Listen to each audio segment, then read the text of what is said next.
So, Alonzo, it's so good to have you. I mean, this is indeed a special treat for us. We've had a great day today, and we're coming close to the end of it now. We've talked about the social determinants of health. We've talked about the political determinants of health. We've had some dynamic panels that talked about big P's, policy, and little P's from a practical standpoint of how to take care of the health of the community. Today we're focusing on men's health. It's, I don't think serendipitous or an accident that on yesterday, many of us were shocked to hear some news about you. All over the news, we heard that Alonzo Mourning had prostate cancer. Shocked us. You have used your life as a platform to help others. Somewhere along the way, and I'm going to ask you in a short while to tell us a little bit about your journey, but somewhere along the way you must have heard that song that said, "If I can help somebody, then my living will not be in vain." Because you continue to help others. In spite of what you're going through, you use it as a platform to help others. I want you, if you would, though, just to take a moment and share with these your fans, this your Miami and South Florida family, a little bit about what's really going on. Tell us about what happened as it relates to the prostate. Well, first of all, good afternoon, everybody. It's a blessing to be here. And first of all, I want to commend Florida Memorial College for putting this event together. Florida Memorial University, I'm sorry, for putting this event together. It's extremely important for us to have consistent dialogue about health in the black community. So the Black Health Summit is extremely important. We need to change the narrative.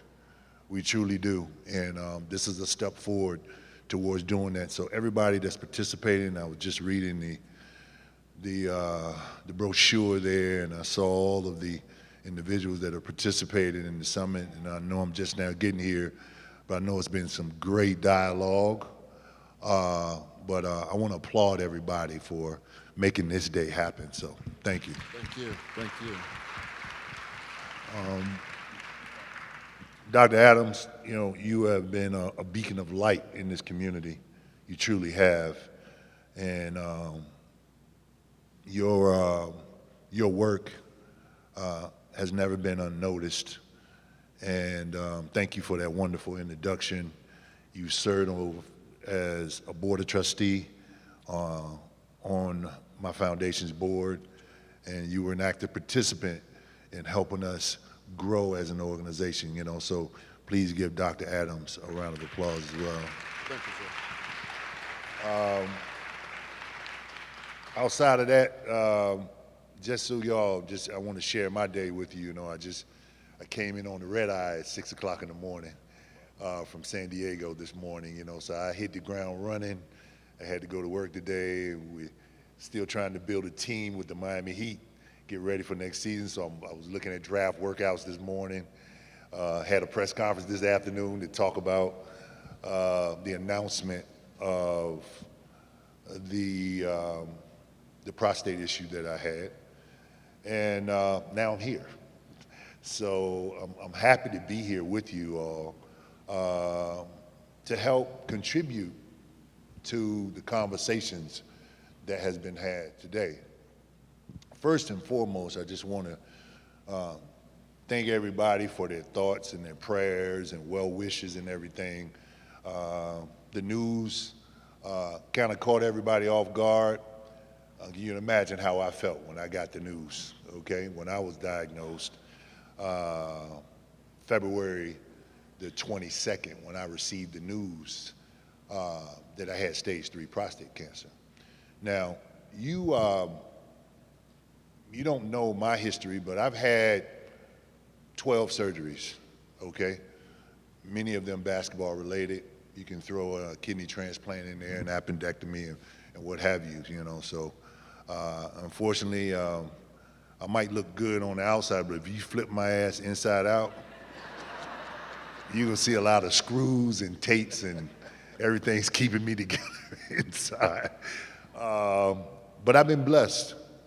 I truly have, you know. And one thing that I've realized in this journey is that we all take our health for granted until it's your health. That's right. We really do. And it's important for us, especially in the black community, to be a little bit more proactive with our health, you know. Unfortunately, there's a lot of obstacles that we can talk about that I'm sure that y'all have discussed today that kind of gets in the way of that, you know, but we as a people have to continue to change the statistics and the narrative as it pertains to the health in the black community. As it pertains to your question, Doc, so I got the news. It was devastating news. It really was. The scary thing was that I felt amazing when I got the news. Absolutely amazing. My body felt good, strong. I was working out every day. I eat right. I eat primarily plant-based diet. Occasionally I eat fish, but I eat no dairy at all. Don't eat any other protein other than, you know, beans and lentils and legumes and things of that nature. So I take pretty good care of my body, and I felt amazing. But just, you know, my routine physicals, once every 6 months that I do have to take, they noticed some abnormalities in my body chemistries, and my PSA was creeping up. It was elevated. Finally, the urologist that I was using at the time told me, he said, look, man, he said, I know you're feeling good. He said, but I want you to get an MRI. I just want you to just take a look at it because my PSA had gotten a little bit over 2. He said, just get an MRI and get it checked out. So I got an MRI. They noticed some shadows in my prostate. And then they asked me to get a biopsy. From there, I put it off. I had some things to do on my schedule, so I put it off, like many of us do, because of fear, okay? Which is why many of us, especially people of color, don't go to the doctor, because of fear and because most of the doctors don't look like us. So because of fear, and I didn't want to know the results because I was getting a little concerned, I kept putting it off, and then finally, I got the biopsy done. The doctor called me with the news. Immediately, got the news, I was deflated. I was at a loss of words because, how could this happen right now? So I gathered my thoughts and I tried to figure out what the best decision for me to make at that particular time. And the next decision came down to the doctor saying, well, look, we got to see if this cancer has spread. So you need a PET scan immediately. So everything was just coming at me so fast. So I made the decision to get the PET scan. The cancer was still in its capsule. It had not spread. And I was fortunate enough to surround myself with the right doctors to help me identify what the next steps were. And then those next steps were either radiation therapy or to have it removed. And they said because of my age, that they recommended it being removed because the radiation therapy has so many side effects to your other organs. Did not know. So, gathering all the information, trying to make the right decision for my health long term, decided to have it removed. I had the surgery done 11 weeks ago. Yesterday was 11 weeks. And I'm still healing, still dealing with some complications and what have you. Incontinence is an issue and other issues, but it's all a part of the process, but those particular things will heal up, but as I went through the process, what bothered me was the fact that I felt good. It bothered me and it scared me more than anything. And then I started thinking about other people. I said, Doc, the doctor that did my surgery, Paul Patel, who did over 18,000 robotic prostatectomies, he's based in Orlando. We found him. And fortunate enough, he was right in our backyard, so I took the train up and did the consultation and had the surgery done. I said, Doc, how is it I can feel so good and have stage 3 cancer in my body? He said, that's just how it is, I said, well, imagine all the people, as we speak, imagine all the men that are walking around today that has cancer in their bodies and they don't even know it. He said, that's why we got to get the word out. That was the spark. That sparked me into moving forward with trying to figure out the best way to try to educate the community, to create some momentum behind helping men understand that they have to be a little bit more proactive with their health and that this is a silent killer. And it also, this affects 1 in 44 men will die from prostate cancer. 1 in 8 men will be diagnosed with prostate cancer. Understanding these statistics, I said to myself, Jesus Christ, something has to be done. This cannot be taboo anymore in our communities. It cannot be. We have to do something about it. Thank you, yes.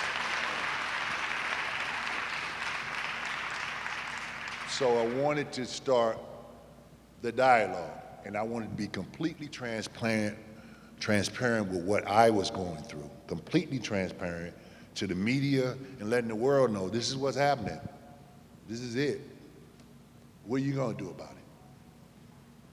You got to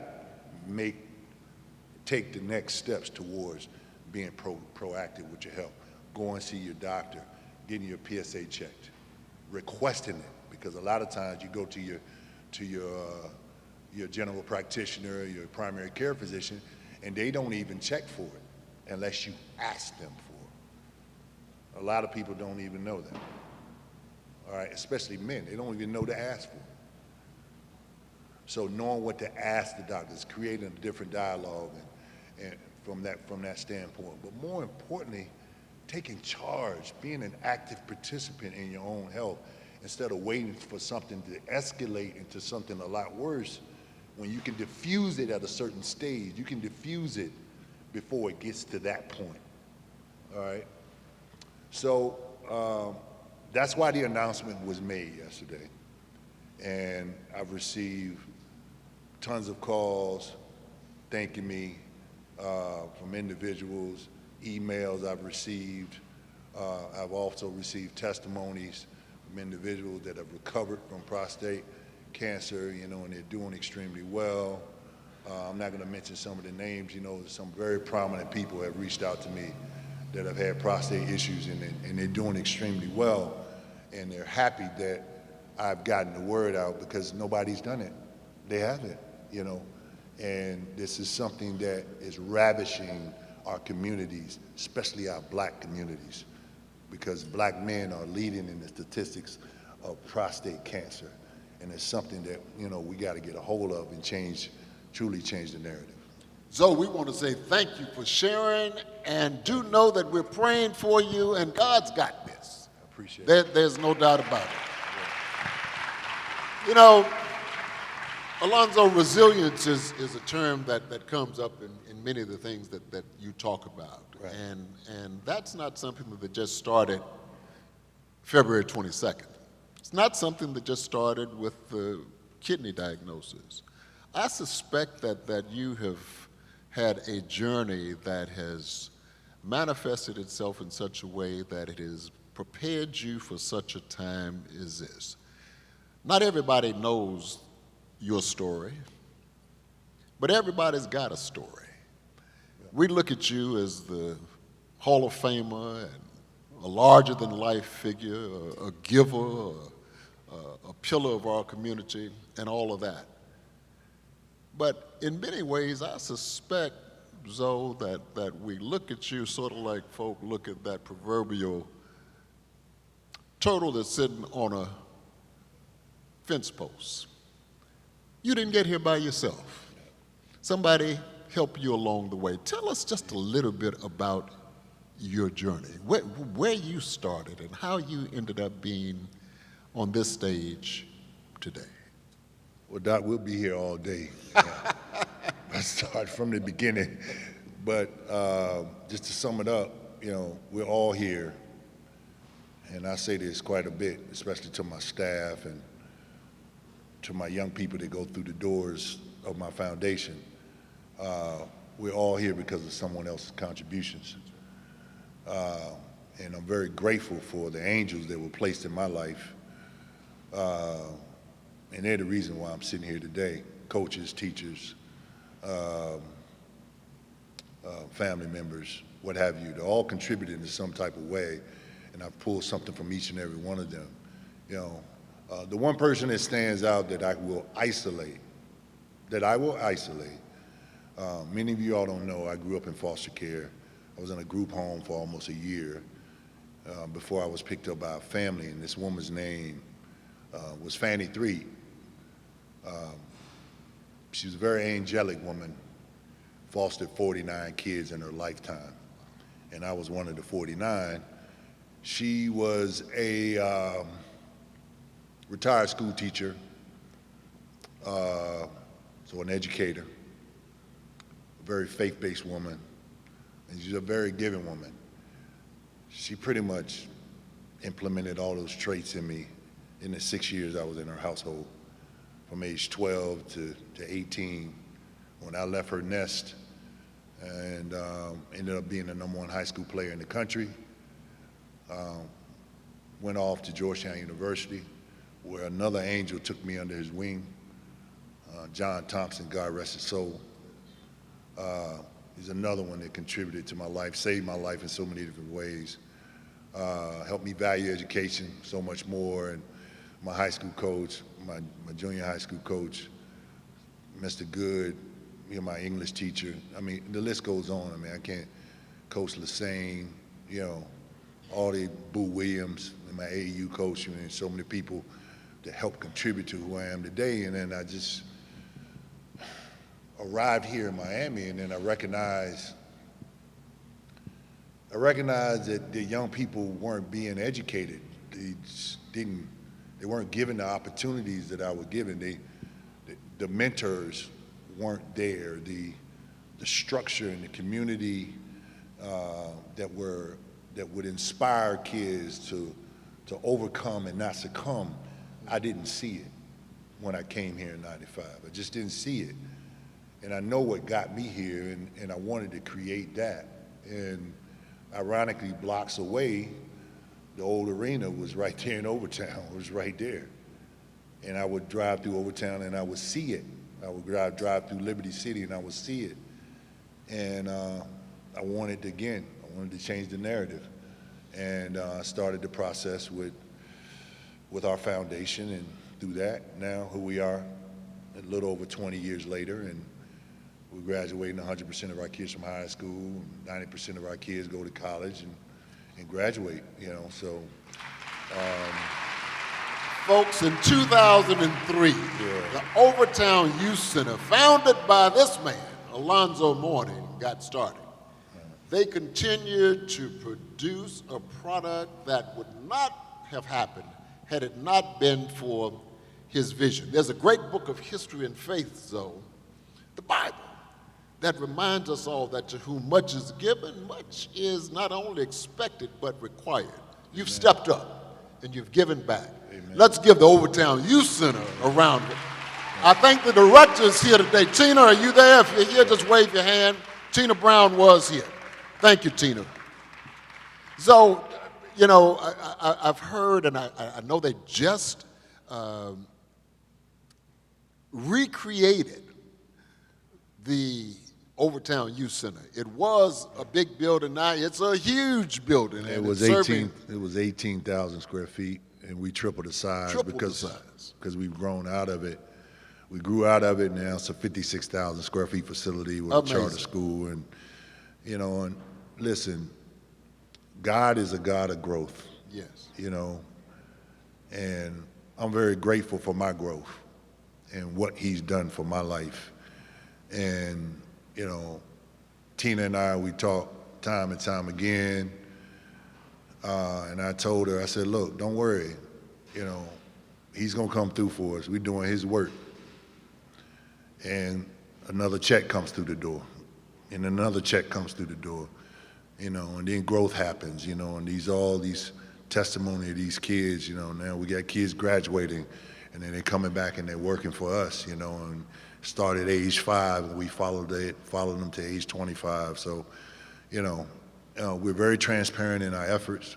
We have incredible leadership in Tina Brown and our staff, and we're grateful. We're grateful for the support that we receive and the time that people have spent to help us get to where we are, but the most important thing from here on out is not just, the work that we're doing in OIC, it's the work that we're doing in other communities as well. We want to replicate, and that's the next step. We want to replicate in other communities, so these communities, especially with health-related issues, because we have a health component in the center as well, mental health and physical health, dental, hearing screenings, vision screenings, all of that free of charge for the kids, and obviously a lot of these families can't afford it. They can't afford to give those screenings to their kids, and we try to come in and fill that void in so many different ways in that building. So there's other communities that are in desperate need for, a facility of that magnitude, and what we're trying to do is, with the wealth that is migrating to South Florida, we're trying to tap into that wealth, so they can start making the investments necessary for us to kind of grow this initiative so that we can help more kids in the inner city and families. So we are just so impressed with your heart of giving and what you've already done, and we want to be supportive. Now I'm going to take the liberty of seeing if there's anybody in the audience who has a question or two.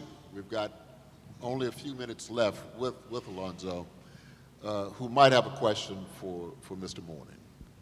Just raise your hand if you do.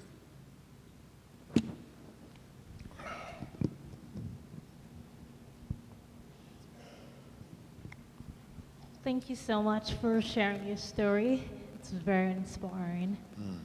My question is, how can we change the narrative of being strong as a race? As this is more detrimental than a coping mechanism because it does prevent us from health-seeking behaviors that can improve health outcomes. For example, early screening or antenatal care in improving maternal and child outcomes. Thank you. I lost you at the end. For example, what? I'm sorry? For example, early screening, early detection like PSA screening, Yeah. or antenatal care and improving health outcomes. Thank you. Yeah, well, that's a great question, and I think that the way we are able to change the statistics as it pertains to health screenings, all right, and early detection of whether it be diabetes, hypertension,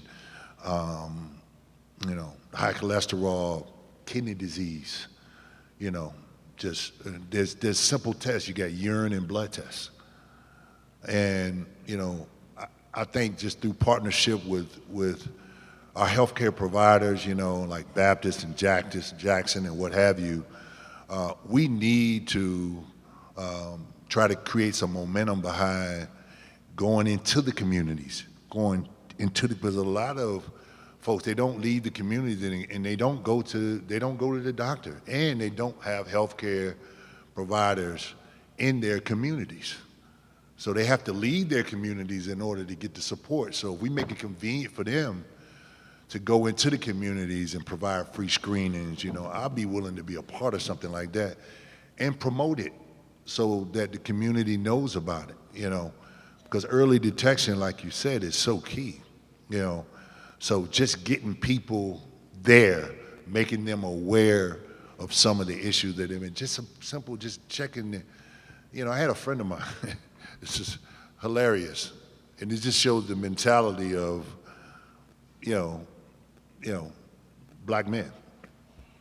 So he's a dear friend of mine. I've been knowing him for 30 years, and he had to get a hernia surgery. He had a hernia. But he went in and, and they did the pre-op stuff, and they took his blood pressure. The nurse took his blood pressure. And his blood pressure was extremely high. It was like 160 something over 100. And she looked at him and she said, "Your blood pressure is high. Do you feel okay? I mean, you doing okay?" He's like, "Well, my blood pressure, it can't be high." And she was like, "What are you talking about?" He said, "Because," he said, "I have no stress in my life." He said, "I don't surround myself with," but I said, "You did not just say that." I said, "I mean, what does that have to do with your blood pressure being high?" He said, "Man, I eat right, I exercise." I said, "Yeah, that's great, but you can still have a high blood pressure, regardless if you eat right and exercise, and you don't have stress in your life, But it just shows you the mentality that he has and how he ignored something simple that now he's on a statin. I mean, now he's on a blood pressure medicine. Yeah, now he is. But if it wasn't for the pre-op, just the blood pressure that he had to take for pre-op before he went in to get his hernia fixed, he would have never been on the blood pressure medicine. He would have ended up having coronary issues down the road, So little things like that, if we're able to go into the community and the healthcare system, they will promote it. They'll promote it. We got to just start creating some momentum behind that. Going in different communities, and offer free screenings. Come to the Overtown Youth Center and do it. People will congregate there. We go there and make it a day. People come in, get free screenings. And Belafonte DeCosi in Liberty City use that space to do something like that. I mean, it's just there's things to do. You got to get out and do it. Just like I wanted to get the word out. I wasn't gonna sit back and point and wait for somebody else to do it. We gotta grab the responsibility, understand that it's our responsibility to educate our community and help them. It's been said that health is wealth. Some folks say when you've got your health, you've got just about everything. Zoe, as we wrap up this quick conversation we've had, are there any parting words that you want to leave with this group to make sure that they understand the importance of taking good care of themselves? It's great that you mentioned that, Dr. Adams. We raise your hand if you have a car. Raise your hand. Okay, everybody's hands goes up. And what kind of gas do you put in your car? You could put in what? You put in like probably the best gas you put in your car, right? 93 octane. Yeah. Yep. Keep your car clean, and you take really good care of it.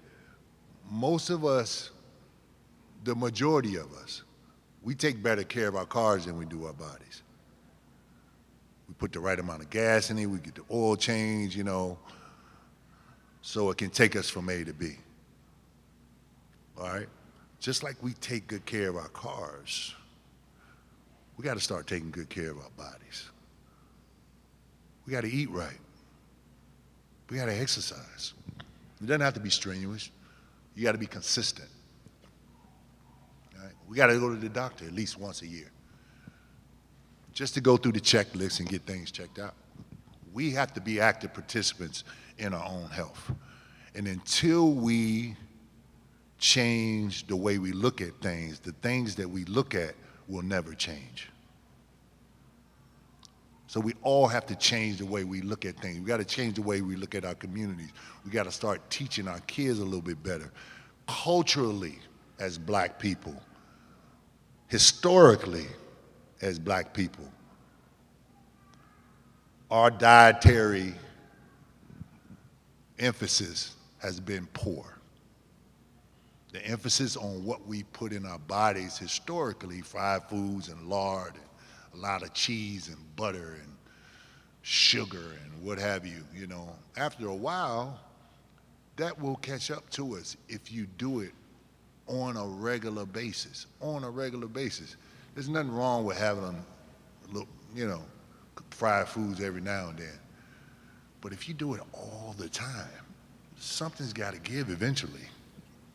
Eventually something's got to give, you know. So we all have to change the way we look at things in order for things to be the way we want them to be, you know. And I think that the only way we're able to change the statistics of when we lead in all those statistics in hypertension and diabetes, kidney disease, high cholesterol, we lead in all those statistics, prostate cancer.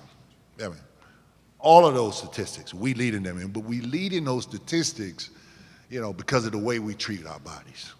So we have to change that narrative. An ounce of prevention is worth a pound of cure. I think we had one more question. Yes. So real quick, I am actually the co-chair of the Lauderhill Health and Prosperity Partnership based out of the city of Lauderhill.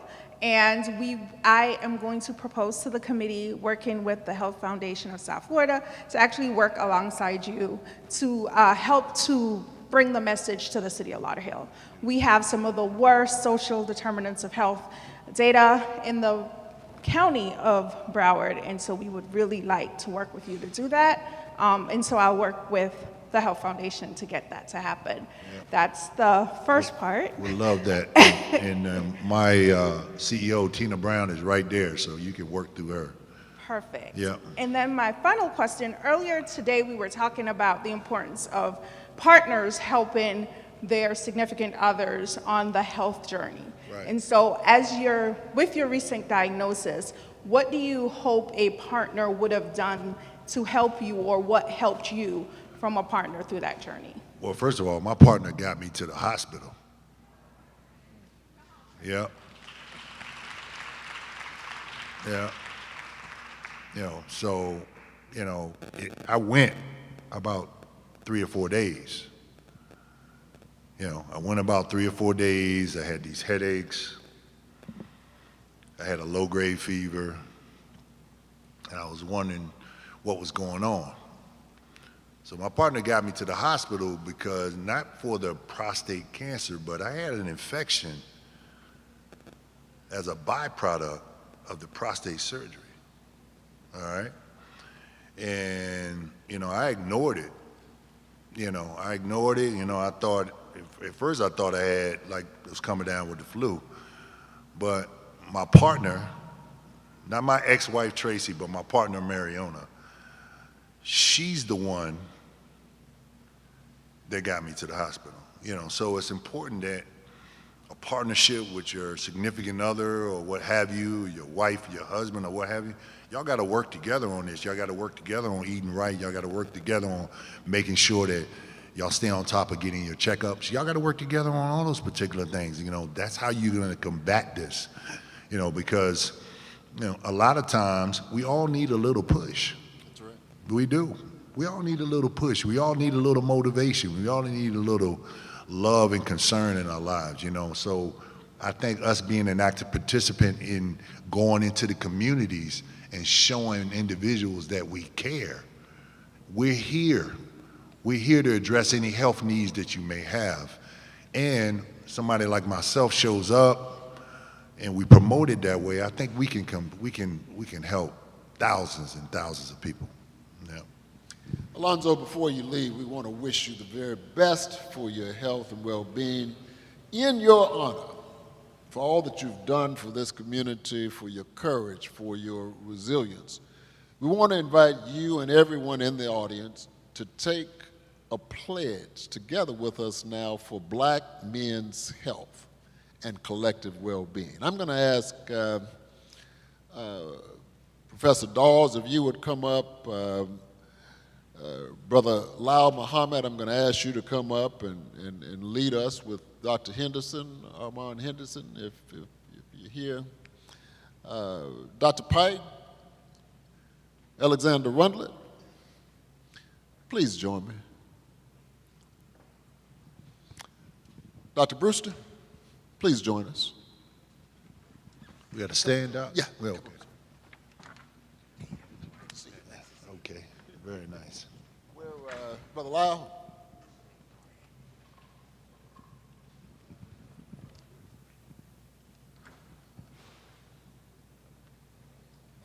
Brother,